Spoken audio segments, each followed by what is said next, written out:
Good morning class. Unit number 5 factorization. इससे पहले हम सीख चुके हैं कि फैक्टराइजेशन क्या होती है, फैक्टर्स कैसे बनाए जाते हैं। तो यहाँ पर आज हम एक्सरसाइज 5.2 करेंगे। 5.2 में हम फैक्टराइजेशन करेंगे by completing square. Factorization by completing square. और कंप्लीटिंग स्क्वायर के लिए जैसा कि हम जानते हैं, यहाँ पर आपको अलजेब्रिक फार्मूलाज जो है वो 4 चैप्टर में भी पढ़े हैं और प्रीवियस एक्सरसाइज में भी हमने इनका जिक्र किया है। तो first one is a plus B का होल स्क्वायर। ये किसके बराबर होता है? A square plus 2ab plus B square. तो इसी तरह a माइनस बी का whole square is equal to A square minus 2ab plus B square.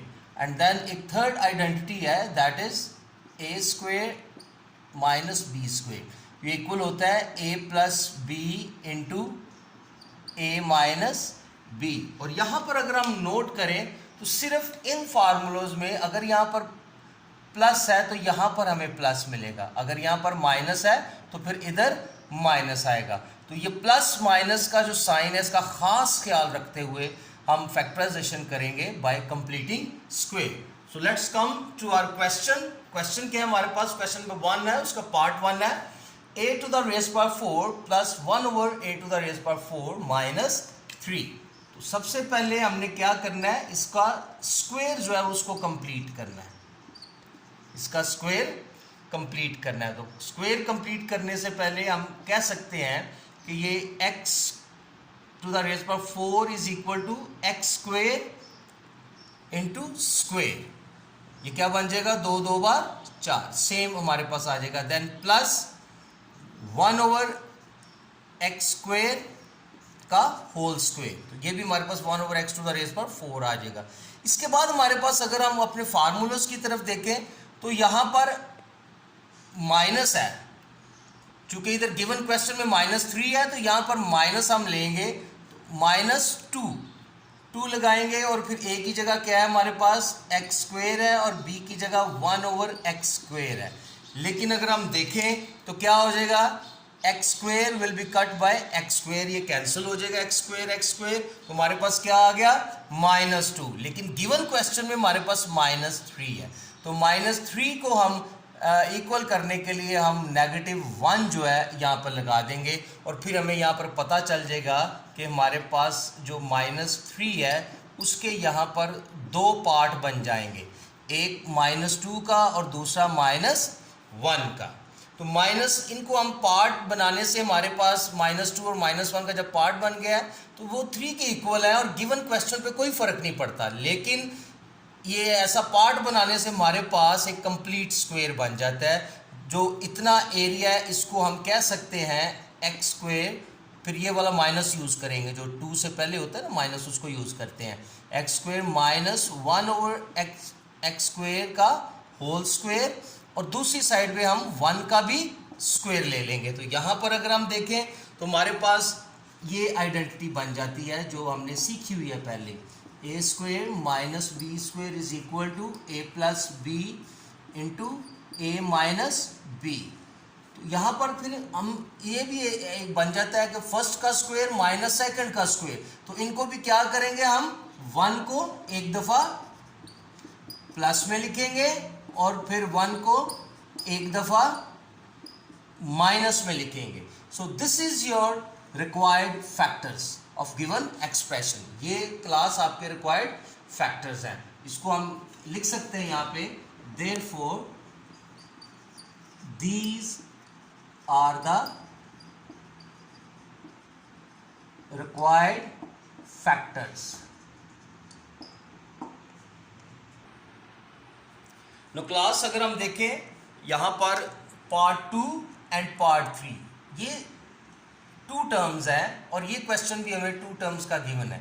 लेकिन हम क्या कर रहे हैं, हम पहले 3 टर्म्स कर रहे हैं। जैसे कि हमने पार्ट 1 किया वो भी 3 टर्म्स था और अभी हम पहले पार्ट 3 करेंगे, ये भी 3 टर्म्स है। पहले हम 3 टर्म्स सीख लेंगे और उसके बाद फिर हम एंड पे 2 टर्म्स वाला करेंगे।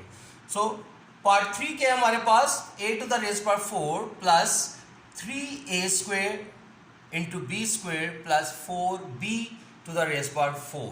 तो यहाँ पर हम क्या करेंगे, इसमें भी पहले क्या करेंगे, हम देखेंगे कि कंप्लीट स्क्वायर जो है वो कैसे बनता है। तो पहले हम क्या करेंगे, इसका कंप्लीट स्क्वायर बनाएंगे।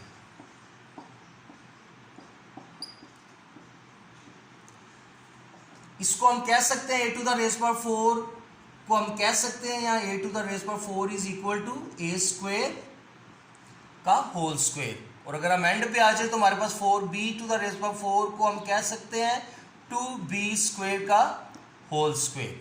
ये 2 इंटू 2 4 एंड 2 का स्क्वायर 4 और b square into square to the raise power 4, ये हमारे पास अगर हम देखते हैं तो ये इक्वल आ गया। फिर देन जो हमारी आइडेंटिटी है फार्मूले के मुताबिक यहाँ पर 2 आता है। उसके बाद 2 को हम फर्स्ट टर्म से मल्टीप्लाई कर देते हैं जो a स्क्वायर है, और फिर मल्टीप्लाई करते हैं 2 को सेकंड टर्म से जो हमारे पास 2b स्क्वायर है। तो इनको हम देखें कि हमारे पास क्या हमें सॉल्व करने से क्या मिल रहा है। 2 into 2 4a square b square. यहाँ पर हमें एक ज़्यादा हो गया क्योंकि रिक्वायर्ड क्या है हमारी, अगर हम देखें क्वेश्चन के अंदर रिक्वायरमेंट क्या है हमारी, that is 3a square into b square. तो यहाँ पर अगर आप नोट करें तो we get 4a square b square. तो यहाँ पर हमारे पास एक जो है वो 3 से ज़्यादा है, तो लिहाजा हम अपने गिवन क्वेश्चन को इक्वल करने के लिए हम क्या करेंगे, वो एक कम कर देंगे, उसको नेगेटिव साइन में ले लेंगे या, और that is a square into b square. तो अब अगर हम देखें तो यहाँ पर ये हमारी कंडीशन पूरी हो रही है और ये कंडीशन भी पूरी हो रही है, लेकिन यहाँ पर 4a स्क्वायर b स्क्वायर आ गया था। तो हमें रिक्वायर्ड क्या था, हमें चाहिए क्या था 3a स्क्वायर b स्क्वायर। तो हमने क्या किया, एक कम कर दिया ताकि गिवन क्वेश्चन में कोई फर्क ना पड़े। नो, अगर हम देखें तो यहाँ तक हमारे पास एक कंप्लीट स्क्वायर बन गया। अब तो ये क्या आ जाएगा हमारे पास a स्क्वायर, चूँकि इधर प्लस है तो प्लस 2b स्क्वायर का होल स्क्वायर, और दूसरी साइड पे हमारे पास माइनस a इंटू बी का होल स्क्वायर है। फिर हमारे पास वही कंडीशन बन गई। अब हम क्या करेंगे, इसको एक बार प्लस और माइनस में लेंगे। तो क्या आ गया जी, a square plus 2b square plus ab into a square plus 2b square minus ab। तो यहाँ पर अगर हम देखें तो इनको रेंज करना पड़ेगा, डिसेंडिंग ऑर्डर में लिखेंगे। तो by ranging we get a square plus ab plus 2b square. Similarly on other hand दूसरी साइड पे ये दूसरा फैक्टर जो है that is a square plus minus ab plus 2b square. So class, these are the two factors of given expression. Now class, part number 5. Part number 5 is x to the raised by 4 plus x square plus 25. तो यहाँ पर same method जो हम पहले 2 सवाल कर चुके हैं उसी तरह हम क्या करेंगे, सबसे पहले हम क्या करते हैं, कंप्लीट स्क्वायर बनाते हैं इसका। x टू द रेज पर 4 को हम कह सकते हैं x स्क्वायर का होल स्क्वायर, और दूसरी साइड पर आ जाए तो 25 किसका स्क्वायर है, 5 का स्क्वायर है। तो यहाँ पर 2 फार्मूले वाला, तो first term into second term. तो ये क्या बन गया, अगर हम यहाँ पर देखें तो ये क्या बन रहा है, 2 5s are 10। क्या बन गया, 2 5s are 10। लेकिन गिवन क्वेश्चन में हमारे पास क्या है, 1x स्क्वायर है प्लस 1x स्क्वायर है। तो फिर उस हिसाब से देखें तो हमारे पास 9x स्क्वायर जो है वो गिवन क्वेश्चन से ज़्यादा है। तो जो चीज़ ज़्यादा है हमारे पास हम क्या कर रहे हैं, उसको माइनस कर देते हैं, 9x स्क्वायर को माइनस कर देते हैं ताकि गिवन क्वेश्चन जो है वो हमारे पास इक्वल हो जाए, ताकि गिवन एक्सप्रेशन जो है वो इक्वल हो जाए। अब इतने जो हमारे पास पार्ट है गिवन क्वेश्चन का, इसको हम कह सकते हैं, इसको जो हमने सॉल्व किया है x स्क्वायर प्लस 5 का होल स्क्वायर, और 9x स्क्वायर को हम कह सकते हैं 3x का स्क्वायर। फिर हमारे पास वही फार्मूला बन गया। अब हम क्या करेंगे, 3x को एक दफ़ा प्लस में लिखेंगे और फिर एक दफ़ा माइनस में लिखेंगे।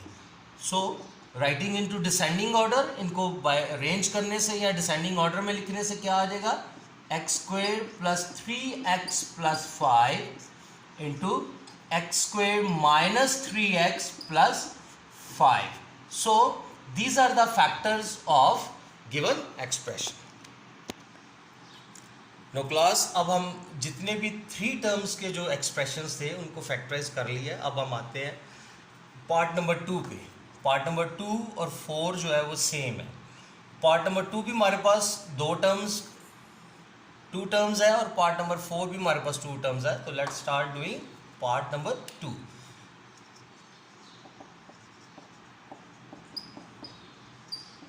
मेथड जो है वो सेम है. सबसे पहले हमने क्या करना है, इसका कंप्लीट स्क्वायर बनाना है. लेकिन सबसे पहले अगर हम नोट करें तो 3 तो किसी का परफेक्ट स्क्वायर है ही नहीं है. 3 क्या है, किसी का परफेक्ट स्क्वायर नहीं है. तो क्या फैक्टर्स बन सकते हैं 3 और 12 के? क्या 12 3 के टेबल में है?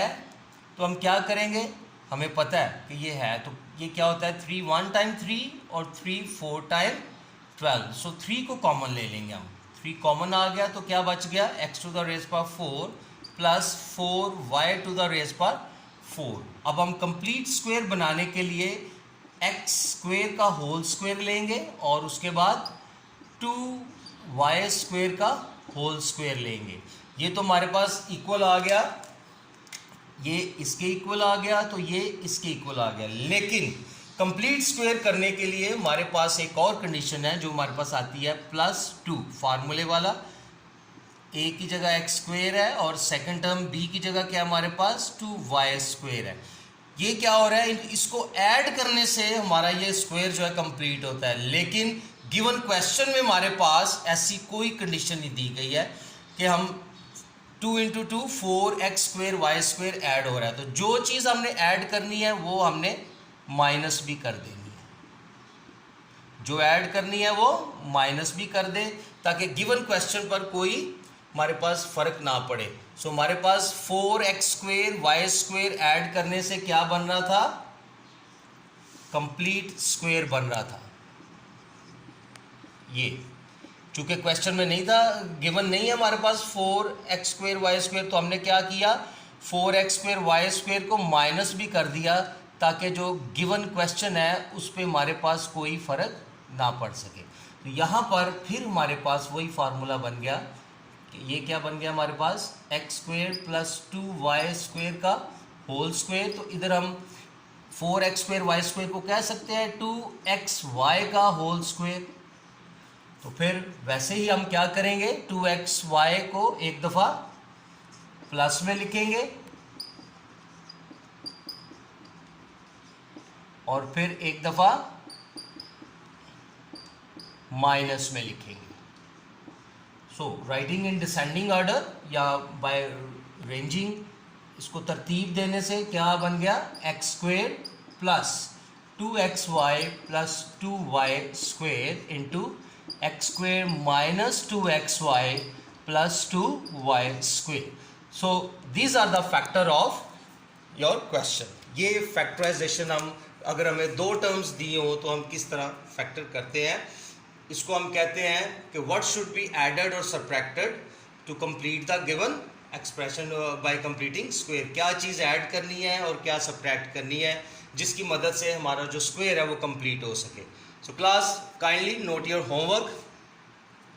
Your homework is exercise 5.2 question number 1 part 1 to 6. Kindly do these questions in your neat copy. Thank you.